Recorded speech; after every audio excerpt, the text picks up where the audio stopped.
Eran, me imagino yo que sí eran militares, porque sabían demasiado de armas, ellos nos enseñaron a disparar.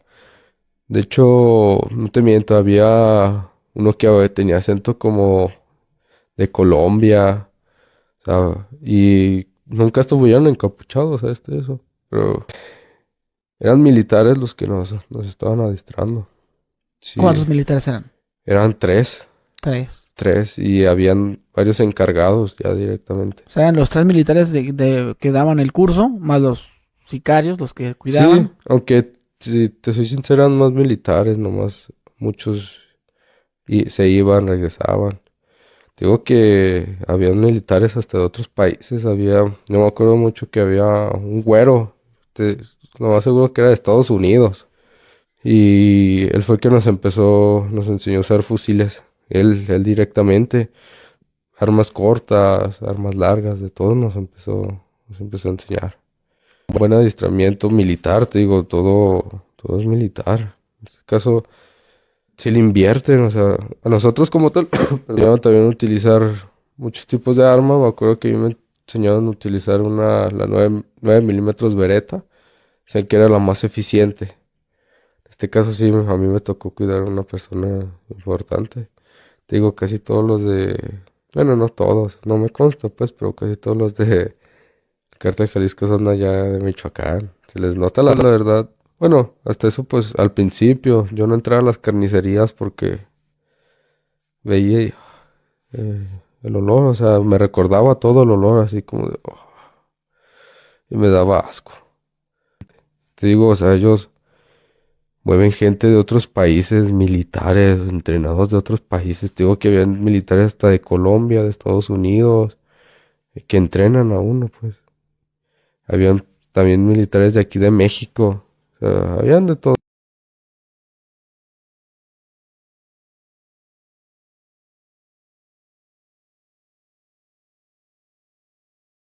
De todo lado. Más de 1.500 personas están ahí. Sabían muchas personas del gobierno en su momento, del gobierno anterior, que estaban y sabían cómo se manejaban desde el 2012-2013 a la fecha. Más de 1.500 personas están ahí. Diario llegaban de 2 o 3 personas que decían que eran carne de la Jesús Rosa. Además, de acuerdo a su versión, había participación de policías municipales, quienes presuntamente no solo sabían lo que ocurría en el lugar, también estaban implicados. Los mismos policías municipales. Sabíamos que al final supimos que eran ellos, porque no entraba otro carro más que ellos y no se paraban, no se detenían. Los aventaban de la camioneta en movimiento en COVID. Abrieron una puerta, echadores, secuestradores, violadores, personas que vendían una sustancia prohibida, personas que robaban, encargos del gobierno locales de, oye, si hay una persona que me está jodiendo en tal parte, porque no me lo quitas encima. Sábados y domingos llegaban hasta 7 o 8 personas para ser ejecutadas.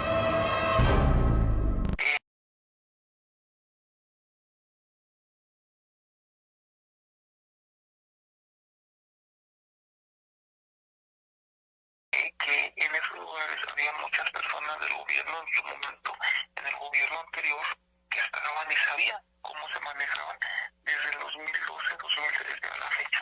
Eso es inaudito, por eso es que también nos atrevemos a hablar, para que sepan desde cuánto tiempo tiene ese lugar. Personas con su voluntad quisiera ir, los ocupaban para coordinar cristal en Canelo y los ocupaban para la siembra de amapola en otros países. De acuerdo con el testimonio y el tiempo que resistió en el rancho Izaguirre, habrían sido cientos los que atravesaron y murieron en el Calvario de Teuchitlán. Es lo que ellos puedo asegurar, más de 1.500 personas están ahí. Para Imagen. Después de todo lo que se halló en el rancho Izaguirre, en la comunidad La Estancia, justamente donde está el municipio de Teuchitlán, su actual presidente municipal, José Asunción Munguía, textual, dijo lo siguiente: no tenía información de este lugar ni de los eventos que ahí se realizaron. El presidente de la República, Andrés Manuel López Obrador, los medios solo hablaban de eso y de cómo esta cucaracha era supuestamente el político y el gobernador que haría frente al totalitarismo de López Obrador. Al menos así lo manejaban los medios de comunicación. Pero ojo, si rebobinamos el tiempo, cuando Antonio salió ileso de aquel fraccionamiento, el mismo gobierno tenía informantes.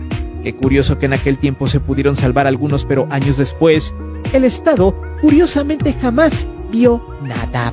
No supo nada y ni se interesó por saber algo del tema.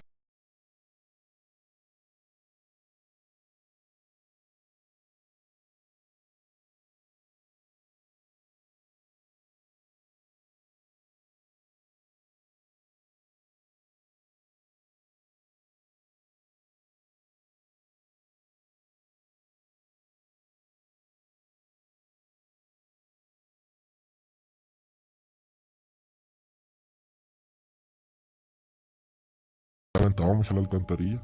Y terminan entregando, bueno, terminan dejándolos a los niños. ¿Cuántos años tenían estos pequeños? Entre 8 y 10 años. Si te hubieran dicho en ese momento que había que desvivirlos, ¿lo hubieras hecho? Sí. Sí lo hubiera hecho. Bienvenidos a su podcast favorito, Zona de Guerra. El día de hoy tenemos un gran episodio, una persona que realmente estuvo en lo que viene siendo este famoso rancho que ha llamado mucho la atención no solo de medios nacionales sino también internacionales, este famoso rancho conocido como el Rancho Izaguirre. El día de hoy tenemos a una persona que estuvo en este centro de adiestramiento, pero no solo eso, también años después, estuvo en las filas de las Fuerzas Armadas, más en específico en el Ejército Mexicano. Ahí tuvo algunos operativos grandes, como por ejemplo el Culiacanazo 2.0. Entonces hay muchas cosas que este invitado nos viene a relatar el día de hoy, y sin más, pues vamos a presentar a la persona que nos contará, nos relatará esta historia.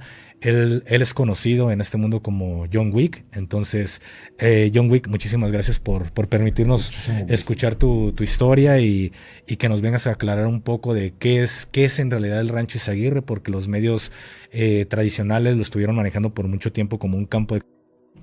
Muy recio. Sabíamos que había mucha injerencia política por parte de los americanos, y sabíamos que iban a hacer todo lo posible por reconocerlo. El patrón lo sabía, no nada más nosotros, todo, y lo sabíamos.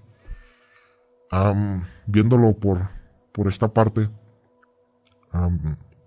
los americanos empezaron a tener mucha gente infiltrada, y el patrón, en una junta que hubo allá para esa junta, sí la recuerdo muy bien también, nos empezó a decir que tomáramos medidas. Para esto el patrón, eso sí quiero recalcarlo, supe que hubo ahí un jefe, un teco. ¿Teniente coronel? Ajá. Un teco que andaba pegado a él, que lo estaba apoyando con nuestro patrón. Ahora sí que no el de nosotros, sino el que más arriba. Sabíamos que había un teco por ahí que era retirado, que sí nos estaba apoyando y nos abrió un poquito más el conocimiento. Entonces empezaron a llegar también con este tipo de personal que te digo que venía de otros municipios y de otros estados, que tenía mucho adiestramiento. Cuando llegaba la gente a la central camionera, no necesariamente a la de Tlaquepaque, no necesariamente a la de Zapopan, que inclusive también hubo una en Mercado del Mar. No muchos la cuentan, la central camionera, la pequeñísima central camionera de ahí del Mercado del Mar en Zapopan, que está enfrente de la UTEF. Esa, en mi tiempo, esa nos dio mucho personal. Ahí se iba y se ponía mucho personal, mucho. Porque era gente que venía desde el sur hasta el norte. Y como era Rojo y de los Altos, la empresa camionera, era Rojo de los Altos, pues los Altos de Jalisco conecta con el sur. Te conecta con León, te conecta con Guanajuato, Querétaro, o sea, con varias. Entonces la línea estaba ahí. Asimismo, cuando llegaba el personal, ya por protocolo, les encurábamos. Llegaban primero a una casa. Llegaban a una casa de Infonavit. Muchas veces recuerdo que en ocasiones se llevaban a de casas abandonadas. Se llevaban ahí, se les quitaba la ropa, se les checaba abajo de los tenis, las plantillas, todo. ¿Algún micrófono o algo? Un micrófono, un GPS, algo. Y de ahí, pues como en el eje, a ver, hazme unas sentadillas. Unas sentadillas para que así, para que lo que traigas en el recto, ¿no? No, y aparte de eso, diario traíamos una batería de carro. Diario traíamos una batería de carro. Si te traías algo en la piel, en la nariz, Lo en quemaba. la boca, lo agarrabas, te quemaba. O sea, te daba se quemaba el GPS si llevabas algo, ¿no? Esto para la gente que no lo está entendiendo, cuando traes algún Implante. un implante, al momento de agarrarlo de la batería, pues lo terminas quemando. Así es, entonces, vente, porque ahí sí la policía militar, ministerial militar, es muy violenta. Tú y yo y muchos de los que hemos estado en el medio sabemos que es muy violenta y sabíamos que pues esos güeyes son los chacas, nada más lo mueve el presidente y el secretario de la defensa y fueron muy violentos ellos. Entonces sí había que responder con más violencia. A todos en general ya era parejo, ya no era de que esto sí, esto y no. No tiran. Pero en esta ocasión el patrón dijo, no, pues ¿saben qué? Había gente también adentro del gobierno que le pasaba todo, pero a lo de arriba eso sí, Sí, no muy puedo raro. decir, porque en todo momento